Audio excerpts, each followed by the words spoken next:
નમસ્કાર. આજે આપણે એક રસપ્રદ વિષય પર વાત કરવાના છીએ. ખેતી. હા, અને એ પણ એક બાળકની નજરથી.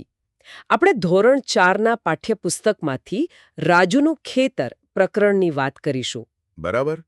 એમાં ડુંગળી કેવી રીતે ઉગાડાય છે એ આખી પ્રક્રિયા રાજુના અનુભવો દ્વારા સમજાવી છે. તો ચાલો આ સફર શરૂ કરીએ. ચોક્કસ. આનાથી આપણને ખેતીના મૂળભૂત તબક્કા, એમાં વપરાતા સાધનો અને એમ કે પરિવારના સહયોગનું મહત્વ સમજાશે. તો વાર્તા શરૂ થાય છે રાજુથી. એ ગુજરાતના ઈડર તાલુકાના વસઈ ગામમાં રહે છે. એના પિતાજી ખેડૂત છે. હા, અને સમય છે ઓક્ટોબર મહિનાનો. ડુંગળીના પાક માટે ખેતર તૈયાર કરવાનો સમય. રાજુ પણ પિતાજીને મદદ કરવા ખેતરે જાય છે અને ત્યાં જુએ છે કે પિતાજી કોદાળીથી જમીન ખોદી રહ્યા છે. આ પહેલું પગલું, જમીનને નરમ અને પોચી બનાવવાનું, જેથી બીજ સરસ ઉગી શકે. પેલી કોદાળી, એને તમારા વિસ્તારમાં શું કહે છે? અલગ અલગ નામ હોય છે ને? હા, હોય છે.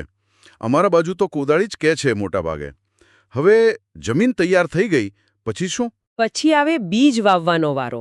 રાજુના પિતાજી બળદથી ચાલતા હળ વડે ખેતરમાં ચાસ પાડે છે. પેલી લાંબી લાઈનો કરે ને, અને એમાં પછી ડુંગળીના બીજ નાખે. બરાબર. અને એ પણ ધ્યાન રાખીને ચોક્કસ અંતરે અને માપસરના બીજ નાખવા પડે. કેમ એવું?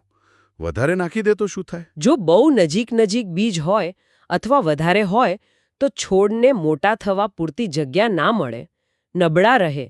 એટલે યોગ્ય અંતર અને પ્રમાણ જરૂરી છે. સમજાયું. પણ હવે તો બળદ ઓછા જોવા મળે છે. ટ્રેક્ટરથી નથી થતું આ કામ? હા, મોટા ભાગે હવે ટ્રેક્ટર જ વપરાય છે. એનાથી કામ ઝડપી થાય. પણ અહીં રાજુના ખેતરમાં પરંપરાગત રીત બતાવી છે. ઓકે. તો બીજ વવાઈ ગયા પછી લગભગ 20 દિવસ રાહ જોવાની. હા, એટલે પછી નાના નાના અંકુર ફૂટવા માંડે. ડુંગળીના છોડ દેખાવા લાગે. પણ એની સાથે પેલું બીજું નકામું ઘાસ પણ ઉગી નીકળે છે ને? હા, એને નીંદણ કહેવાય. અને એને કાઢવું બહુ જ જરૂરી છે. કેમ? કારણ કે નીંદણ પાકના ભાગનું પાણી, ખાતર બધું જ લઈ લે. એટલે મુખ્ય પાકને પોષણ ઓછું મળે. ઓહ, એટલે રાજુ, એની મમ્મી, કાકા બધા ભેગા મળીને આ નીંદણ કાઢે છે? મહેનત તો બહુ લાગે ને આમાં? ખૂબ જ. આ ખેતીનું એક અગત્યનું પણ કંટાળાજનક કામ કહી શકાય. પણ કરવું જ પડે સારા પાક માટે. પછી છોડ મોટા થાય. રાજુના ઘૂંટણ જેટલા ઊંચા. હા, અને પછી ખબર પડે કે પાક તૈયાર થઈ ગયો છે. એ કઈ રીતે ખબર પડે? જ્યારે છોડના પાંદડા પીળા થવા લાગે અને સુકાવા માંડે. એ નિશાની છે કે ડુંગળી જમીનમાં તૈયાર છે. હવે લણણી કરવી પડે. અને એ પણ સમયસર કરવી પડે, નહીં તો? નહીં તો ડુંગળી જમીનમાં જ સડી જાય. બધી મહેનત પાણીમાં. એટલે આ સમયે તો આખું ઘર કામે લાગી જાય. હા, રાજુના ઘરમાં પણ બધા જ મદદ કરે છે. ઝડપથી કામ પતાવવું પડે. બરાબર. હવે લણણી થઈ ગઈ, ડુંગળીઓ બહાર કાઢી લીધી. પણ એની સાથે પેલી સુકાયેલી ડાળીઓ હોય ને, હા હા. એને કાપવી પડે. એના માટે રાજુની મમ્મી અને કાકી ઇલ્લી જ વાપરે છે.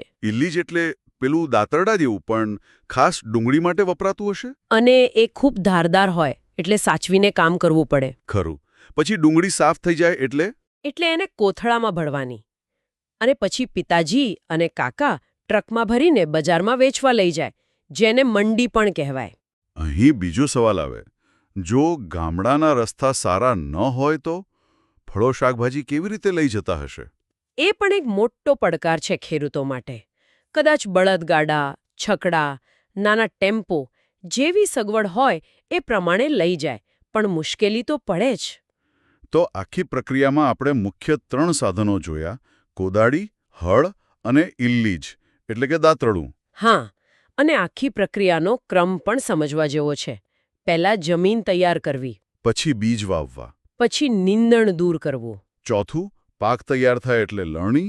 અને છેલ્લે ડુંગળી સાફ કરી કોથળા ભરીને બજારમાં વેચવા મોકલવી. બરાબર.